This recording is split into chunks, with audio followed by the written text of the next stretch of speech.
Okay, hello, everyone. My name is Jessie Himmelstern. I am a fourth-year doctoral student here at the University of Minnesota in the sociology department. And I'm excited here to introduce everyone. I'm going to introduce everyone at first, and then we're going to go in order of the introduction and what the program says. So first, we have Dr. Abramowitz, who is a assistant research scientist at the Survey Research Center at the University of Michigan's Institute of Social Research, and is a co-director of the Michigan Federal Statistics Research Data Center. She completed her PhD in economics at the University of Washington.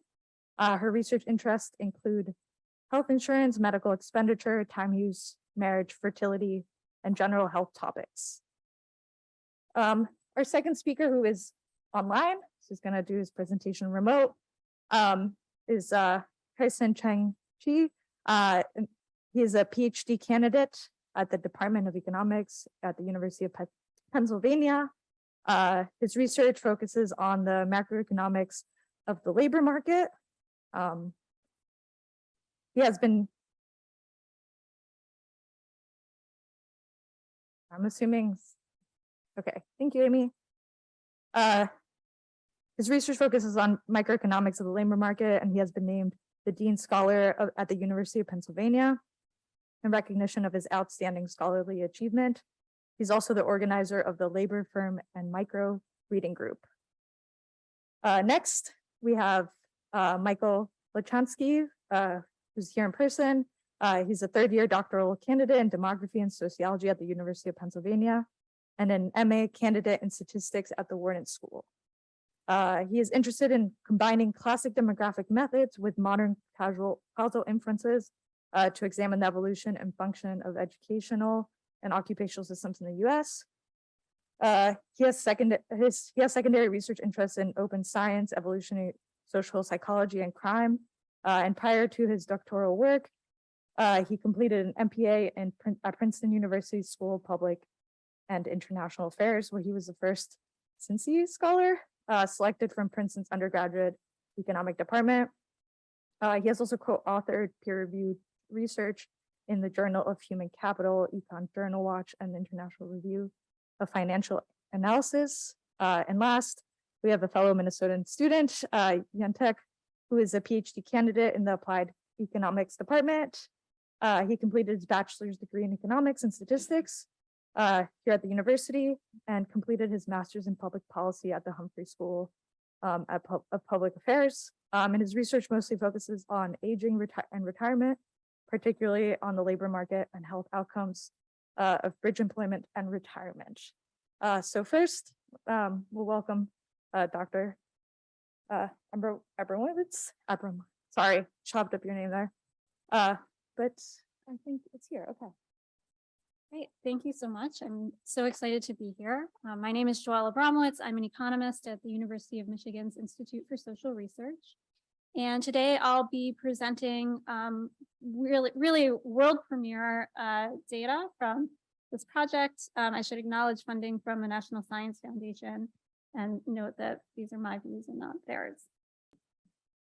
So this project really got started from all of the hype that we've seen in the media about the gig economy in particular, and about self-employment more broadly. You know, is it taking over the economy, and how do we think about this? And the problem is that we don't actually have a very good understanding of even just basic trends in these kinds of work arrangements. And so this project really aims to fill that gap. Oh, I guess I should stand closer to the microphone. Including looking at different types of self-employment. The main questions that I'll be looking at and talking about today are: who works in different types of work arrangements? How do individuals transition across different types of work arrangements over their lives? How do these transitions affect individuals' well-being?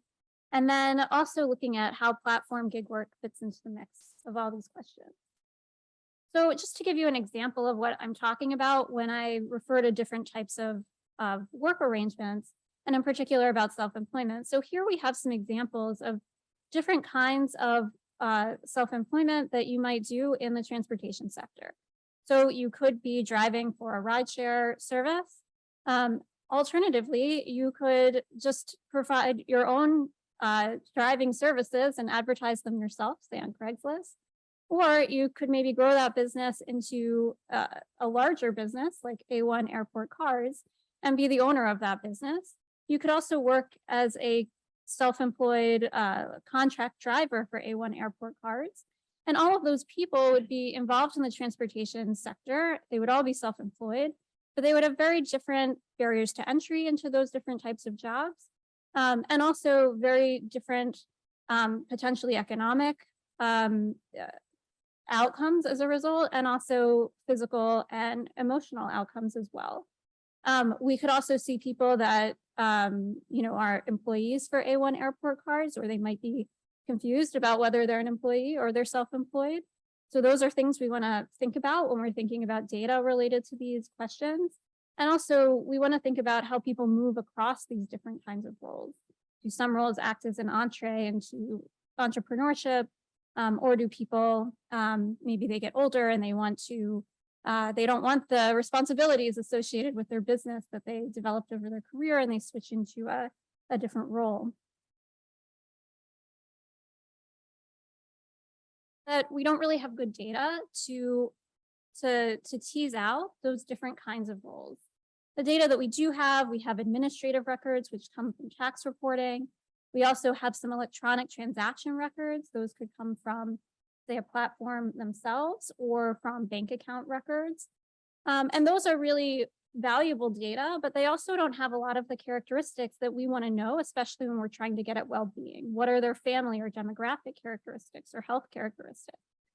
We also don't know anything about the people, about employment that is outside of these purviews. So if you're not reporting that income on your tax forms, we won't know about it. Or if it's not for that particular act, we also might not know. We do have household surveys, and those can also be really valuable, but a lot of them aren't specifically focused on these questions, and so don't capture the particular variables we want to know. Even the contingent worker supplement to the CPS does not include the full breadth of information that we would want. It's also not been fielded regularly. The two most recent were in 2005 and then not again until 2017. So we really have some gaps here. Also, there have been several papers that have shown that there are discrepancies across these different sources of data. And so my takeaway from that is that we need to do more work to understand, what are these discrepancies?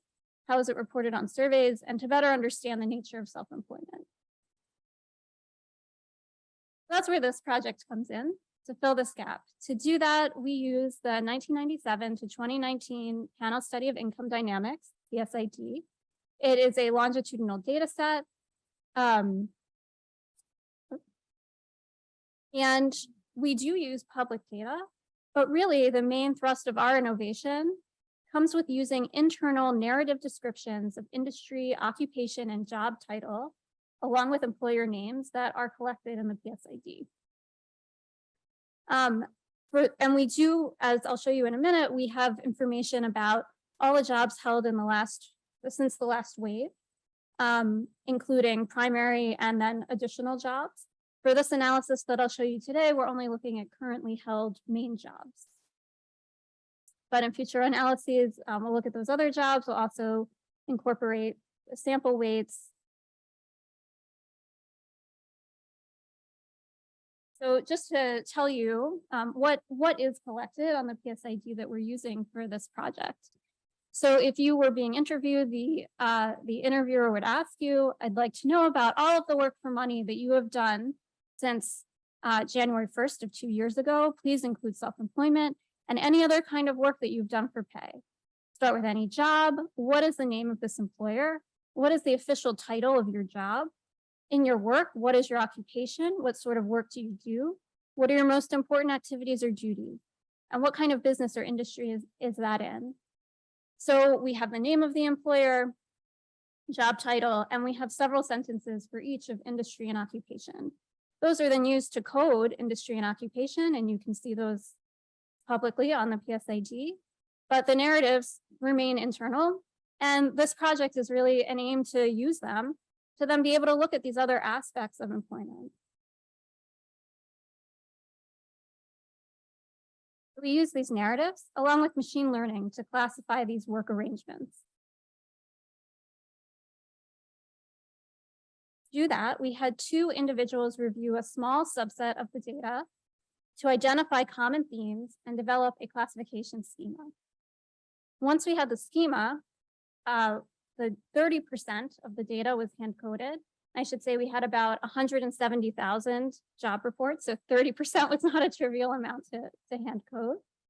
2 individuals reviewed each record, and then if there were any discrepancies, those were adjudicated by a third. Then we used machine learning to classify the remaining 70% of the data. So as I mentioned, this is world premiere data and findings, so they're very preliminary, but we'll continue to refine our approach.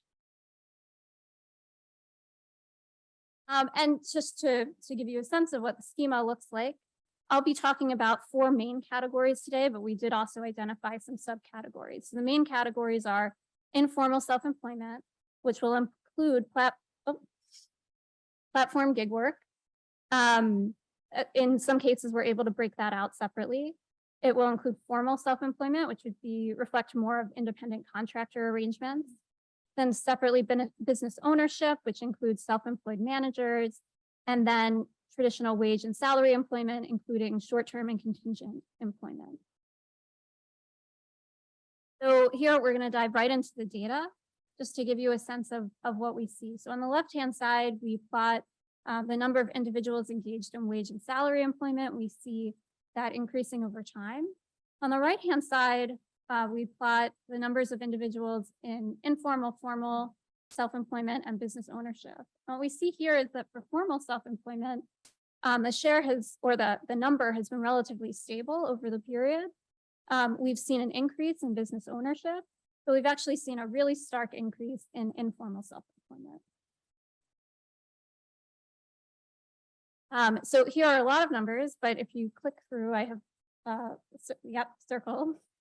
So there are a few characteristics here that I want to highlight. These are characteristics by role. And we do break out platform gig work separately. And again, these are just for currently held main jobs. So here we can see some really stark differences when we look at labor income. We see the highest incomes for the business owners at about $70,000 on average. And then we see the lowest incomes for those in platform gig work and informal self-employment, around $25,000. Thank you. Looking at some demographic characteristics, we also see really interesting patterns here. For formal self-employment and business ownership, we see that those individuals are largely male, which on the other hand, we see people more likely to be female that are engaged in informal self-employment and wage and salary employment. Click to the next, thanks. Looking at race, again, we see people more likely to be white that are engaged in formal self-employment and business ownership. We see actually a really stark difference for those engaged in platform gig work, that they are much less likely to be white and non-Hispanic. And finally, looking at some well-being measures of those with good health and life satisfaction. So here, again, we see really the best outcomes for those in business ownership and the worst outcomes for those that are in platform gig work and informal self-employment. So just the distribution of age across these different kinds of employment. Using wage and salary employment in yellow as the benchmark, we see that for those in informal self-employment, they skew both younger and older, but we see fewer in the middle of the distribution. On the other hand, for those in formal self-employment and business ownership, we see that those individuals tend to skew a bit older. This is actually the distribution of income. Here we see for informal self-employment in particular, a real skew to the left of people making much lower incomes than we do for the other categories. Then I want to talk a little bit about transitions across roles. One of the real benefits of using the PSID is that we can see, because it's longitudinal, we can see people move in and out of different roles over time. So this table just shows from wave to wave how many individuals transitioned across roles. What was interesting to me is that we actually see fairly stable rates of transitioning into different kinds of work arrangements, regardless of what arrangement you were previously in. And then next, we wanted to see, for those who do transition, how is that related to health? And then we'll also look at life satisfaction. And what I thought was really interesting here, previously we saw these really kind of stable rates across roles. But when we look at health related to those transitions, we actually see very different patterns. If you could just click. So here, if we look at those who transitioned into not working and informal self-employment, we see that they are much less likely to be in good health than those that transitioned into other categories. We see similar patterns with life satisfaction, that those who transitioned into not working or informal self-employment also report lower life satisfaction. But one also interesting finding that really stood out was that for those who transitioned from informal self-employment into either formal self-employment or business ownership also reported much higher levels of life satisfaction. So I just wanted to be able to share these preliminary findings. We certainly have a lot of other areas that we want to dive into with these new data. But even from these preliminary findings, we see differences in work arrangements by work and individual characteristics. It provides insights beyond what is captured in the survey questions themselves. This classification that we've developed could enhance existing analyses by exploring heterogeneity in work arrangements. And in future work, we'll refine our machine learning approach, apply the approach to 2021 data, and compare with the 2021 PSID gig work supplement.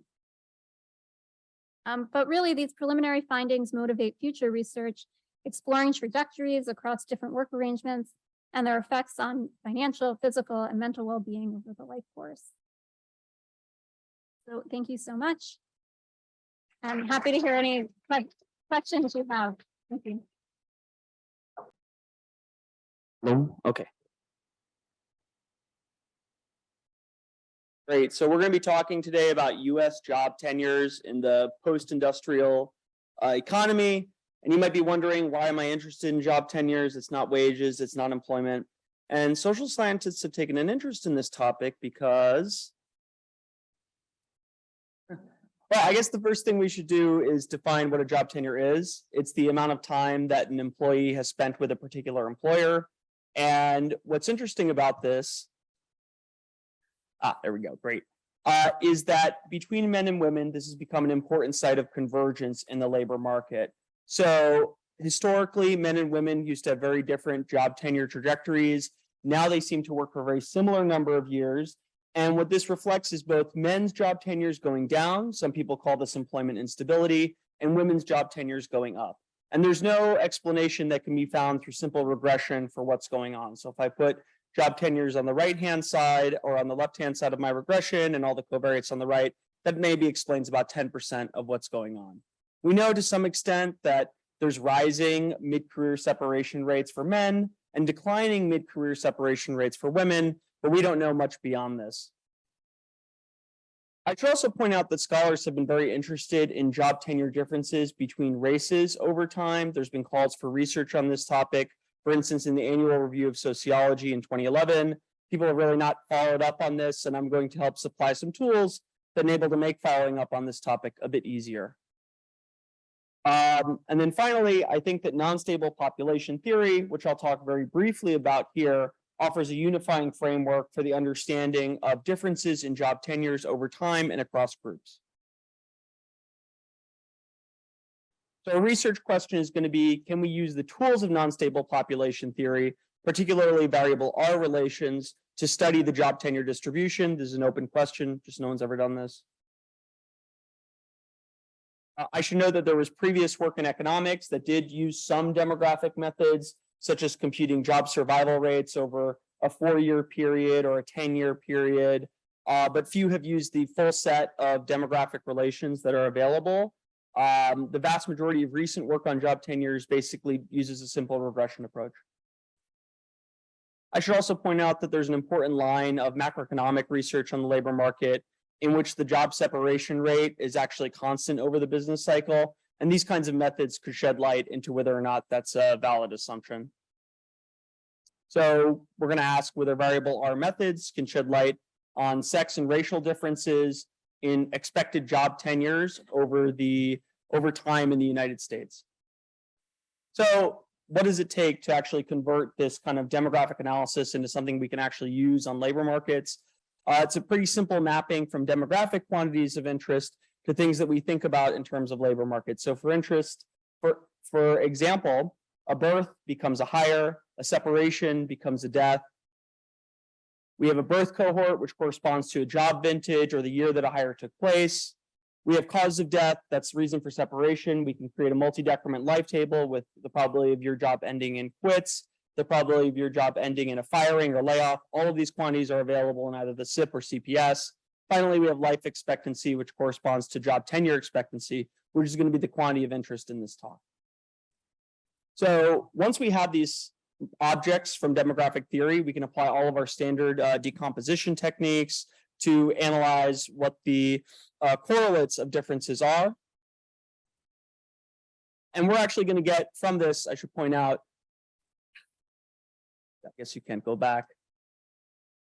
We're going to get synthetic cohorts, which describe what would happen if all of the rates between two surveys were held constant. So not everyone's a demographer. People might not be familiar with that terminology, but that's typically what demographers like to study is these synthetic cohorts. So we're going to come up with synthetic cohorts for jobs. Great. And to actually estimate these demographic models, we're going to use the current population surveys, job tenure supplements. These supplements have been taken biennially since 1996, and then also intermittently in the past. So there's job tenure supplements that exist for 1991, 1983, and 1987. 1991 is not available through IPUMS, so we just don't analyze it for this talk. I should point out that it has many of the problems we find in demographic data. For instance, age heaping, we find tenure heaping.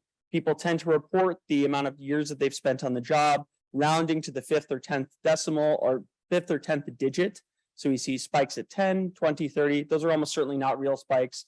Those are people who are saying, I've worked for 10 years when they really worked for 8. So we're going to use demographic methods to take care of that. Specifically, some recent computational innovations in demo tools. So what we work with in this project is abridged job tenure data, where we break everything up into buckets, 0, 1, 1, 5, 5, 10, and so on, all the way up to 30 years.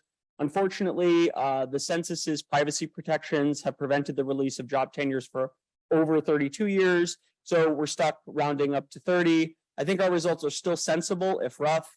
We also have graduated results. We can talk about that. This data set, we can reproduce the stylized facts of the labor market that we get from other data sources like the NLSY and PSID. What this does is it plots the birth cohort on the x-axis.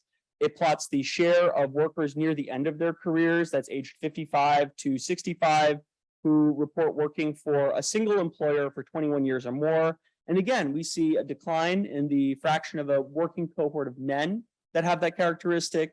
We see an increase in women and convergence for the entire population. But overall, it appears that we have a slow decline. Okay, great. So let's talk a little bit about what is non-stable population theory. It's basically a set of demographic identities that hold for any population. It was discovered in the 1980s. The way demographers think about populations is that they can be divided into 3 different categories. Each of these describes a population of increasing generality. So we have a stationary population in which it's the same births every period, and a stable population, births grow exponentially. Finally, in a non-stable population, births grow at any smooth rate. Most populations are, well, all populations are basically non-stable, but the first 2 are often great approximations. We're going to be using non-stable population theory because it's just better when you have something volatile like an economic process. The key assumptions from this method are derived in these papers and this textbook, basically. Paper is Kim 1986, textbook is Preston 2001. There's potential problems that come around from discretizing. We'll talk about this.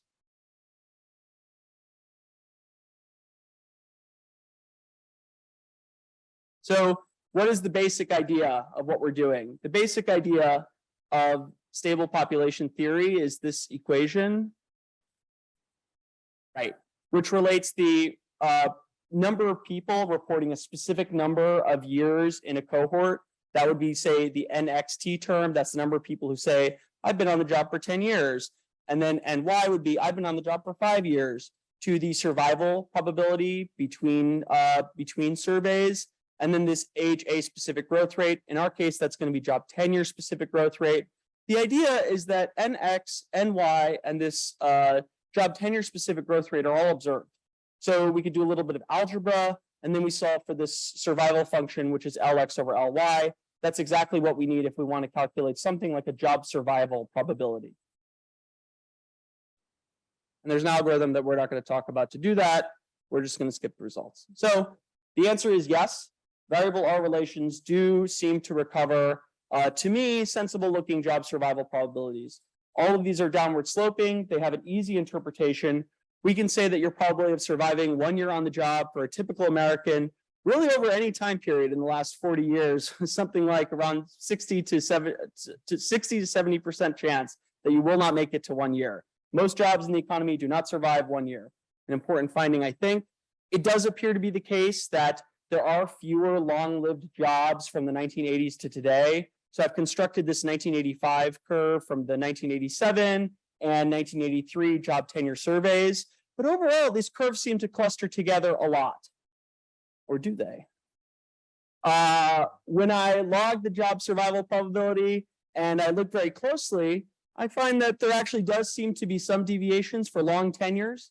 And what this tells me is that I think that there is something that happens during recessions to the job separation rate.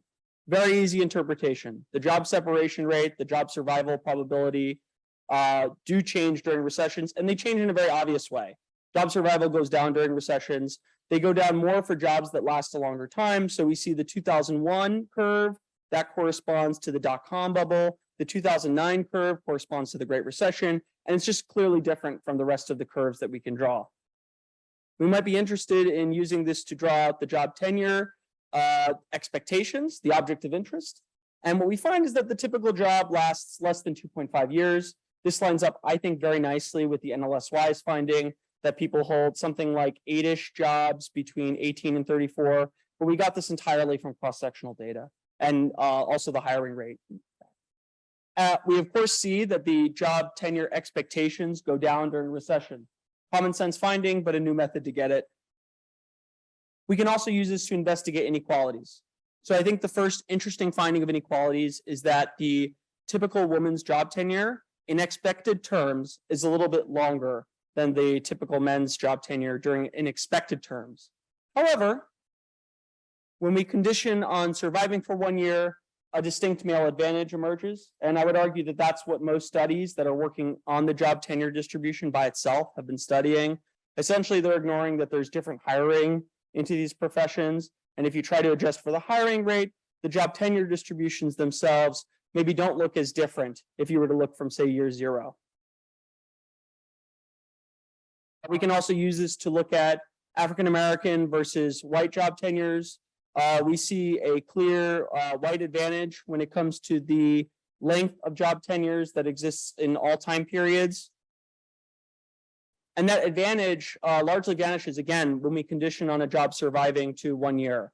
And so that tells us something very important is happening in short-term labor markets. I think there should be a lot more research on some of these short-term jobs and maybe what the differences are between long-term jobs when it comes to inequalities in job tenures or job tenure expectations. So our conclusion is that classical demographic methods, I think, can and should inform the study of labor markets. Recessions do have a noticeable impact on the job separation rate. There's important papers in macroeconomics, for instance, Hall in 2005 and Scheimer in 2007, that basically assume the opposite, that there's really no big change in the job separation rate. The quantitative importance of my results, I've not subjected to scrutiny. So it could be just the case that since there's very few people who have job tenures of 10 years, the macroeconomic assumption that's made in these papers might still be appropriate, but I think there's some interesting work there to be done. There are sex differences in tenure, but they vary on how long your job has already survived for. So it matters a lot whether or not you're looking at a job that has just come into existence or whether you're looking at a job that's already been around for 1 year. We find substantial race differences that seem to have almost the opposite dynamics, where once you condition on them having been around for 1 year, they look very, very similar. But when you look at the 0th year expectation, they're very different. I think that the full suite of classical demographic tools are now available to researchers who are interested in these topics when it comes to studying labor markets. And I'm working basically with Tim Riff at the Max Planck Institute to put a lot of these tools online so they can be done very easily at the push of a button. I'm working on a project that extends these methods for the study of the Great Resignation. Any comments or questions are very much appreciated. So I think that's it.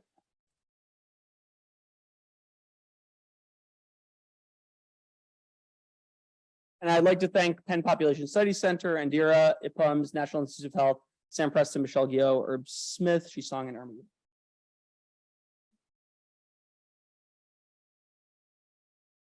While they are resolving the issue, thanks for having me, and thanks for waiting for until the last presentation. I'm the last one. And thanks for your patience. My research about working paper title, which is Role of Occupational Switching on Retirement, but it was kind of not intuitive enough, so I changed the title to Investigating the Role of Change in Level of Physical Effort Involved in Switching Occupations on retirement of American midlife workers.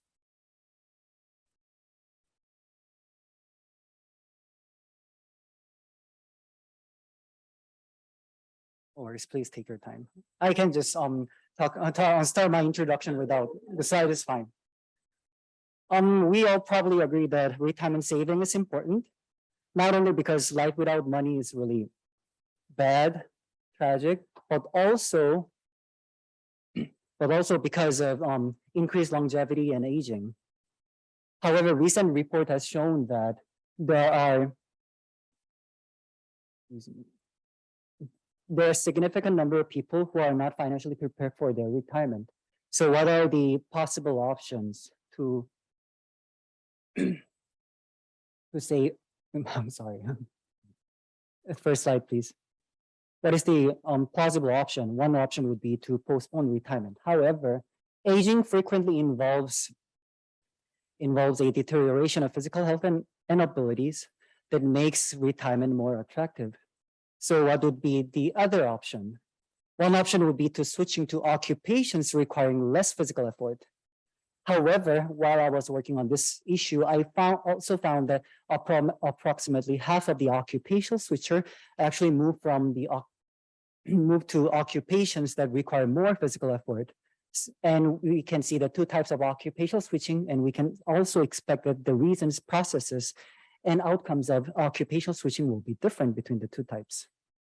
So the research question here is, how is the change in the level of physical effort involved in switching occupations associated with retirement decision of American midlife workers? I based on two theories. First is the updated Grossman model of health demand. Long story short, two things. First is initial health matters, better the health, slower the deterioration of physical health. And the other issue is when health declines, it is associated with declining productivity that leads to wage decline, that leads to make retirement more attractive. And also the recent medical studies found that working at the occupations requiring more physical effort is associated with worse health. So it seems like working at the switching to occupations requiring more physical effort doesn't make sense. However, there's the other theory called hedonic wage theory, which the implication is that greater physical effort is and should be compensated by something such as higher wage and non-wage compensations. So given these two hypotheses, given these two theories, I have two hypotheses. So first, switching to occupations requiring less physical effort is associated with delayed retirement. Second, switching to occupations requiring more physical effort, the slide before, please. Switching to occupations requiring more physical effort is associated with delayed retirement if there is compensation for the greater physical effort, such as higher wage or non-wage compensation, like better pension program or health insurance. Before we go into the detail, we have to define several terms. First one is retirement. Lizier 1986 have shown that there are different definitions of retirement obtained in the studies. Things like, I'm not in the labor force and not intend to go back to the labor force. That is one definition of retirement, but also there are other definitions like, I'm not in the career occupations, but I'm still in the labor force. That is, some people also consider that, that as retirement. And the other problem is that recently many retirees return to the labor force. They were once retired and come back to the labor force. So traditional definition of retirement, not in the labor force and no intent to go back to labor force, may not be the thing in the study.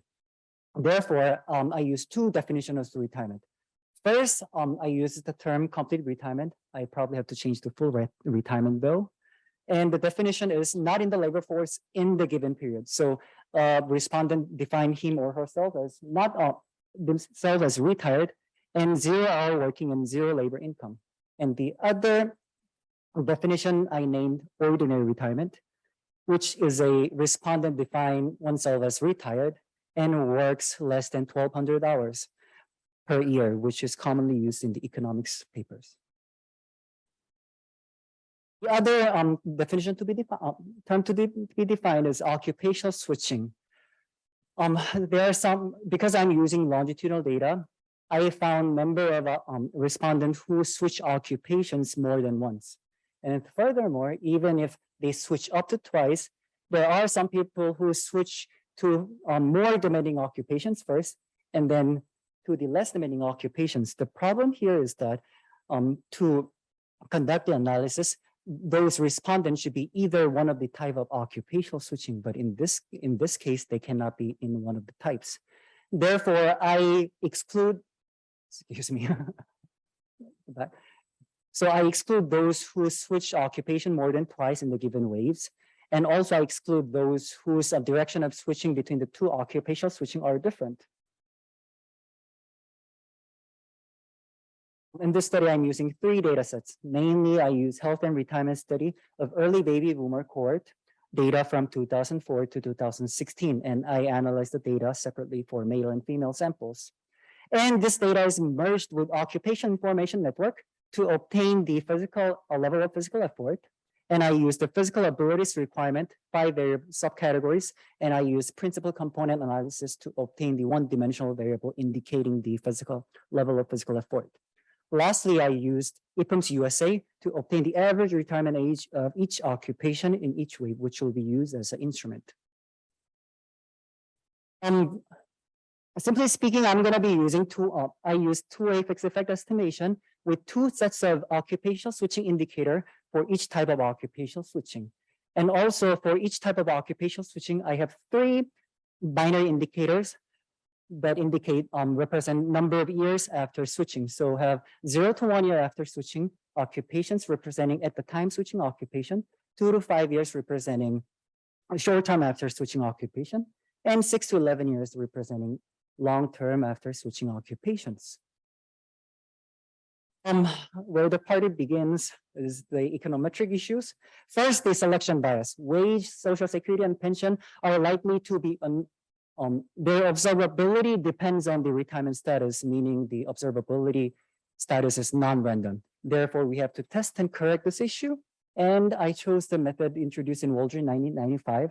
And I used the difference between the age of respondent in the given wave and the average, the age of respondent in the given wave and the average retirement age of respondents' occupation in the given wave as an instrument as a latent variable to test and correct the endogeneity. And I found that wage is endogenous for both samples. Social Security is endogenous for male sample only, and pension was not endogenous for both samples. And the other issue is endogeneity. Because occupational switching is a self-made decision, in other words, it's not exogenously given. Therefore, we have to test and correct if necessary. But since advantage of using longitudinal data, it might not be the problem if it meets certain conditions, and that certain condition can be tested using the method called fixed effect variable addition test. And the result shows that there's no issue of endogeneity. So if I use fixed effect estimation, so good to go. Finally, this is the two-way fixed effect estimation equation with dependent variable of retirement status, and then two sets of binary indicators of occupational switching and one-dimensional measures of physical health, including objective physical health, functional limitations, and psychological well-being, which all obtained by principal component analysis. And I have the selection corrected measure, wage and social security for male, and the vector of covariance. So let's go to the result. So when I used complete retirement as a dependent variable, what I found is that regardless of gender and regardless of the direction of switching, we can see that the probability of retirement is lower than those who did not switch. On the other hand, when we use the ordinary retirement as a dependent variable, we can see that none of the estimated coefficient is statistically significant. So the implication here is that switching occupation involves either respondent consider themselves not retired, or they consider themselves, some of them consider themselves as retired, but they work more than 1,200 hours per year. So now is the time to see whether switching to occupations require more physical effort involves wage raise. So this is the table, and I divide the sample into four. First, by the level of initial wage, below or above median, and also by the change in the wage when switching occupations, whether it's a reduction in wage or a raise in wage. And we can see that for male, it pretty much follows a theory that switching to occupations requiring less physical effort is associated with delayed retirement when it involves a reduction in the wage. And also, when it comes to switching to occupations requiring more physical effort, the probability of retirement is negative and statistically significant when it involves wage raise. However, it is somewhat different for a female sample, which we can see that when there's a wage reduction involved switching occupations, these occupational switching that involves increase in the physical effort, we can see that the estimated coefficients are negative and statistically significant, which means that if it still follows the theory, there should be some other non-wage compensation be there, but which will be added later in this study. And I also did the study by their initial wage, because the updated Grossman model, one of the implication was that initial health matters. And if initial health is better, that means the deterioration of physical health and ability is slower.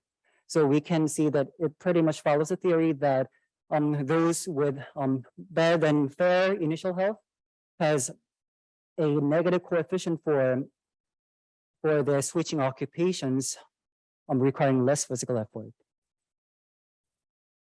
So the implications is that, first of all, for male sample, it pretty much follows the theory. However, for female sample, it is somewhat different.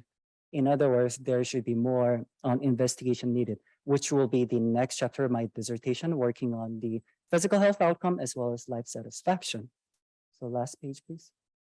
And there are several limitations. First is that physical effort can be subjective. One might think that the occupation A requires more physical effort than B, but ONED might say it differently. And in that case, I am actually placing the respondent in the wrong place, leading to measurement error. However, we do not know the subjective physical effort level. Therefore, that is the one limitation. And the other limitation is that some of the crucial socioeconomic factors are not investigated. One reason is because I'm using fixed effect estimation, such as race and ethnicity, time invariant variables. I can certainly use a subset to analyze, but I couldn't do that for now. And the other reason is due to the unavailability. Voluntary versus involuntary retirement variable is available, but for switching is not available in the data set.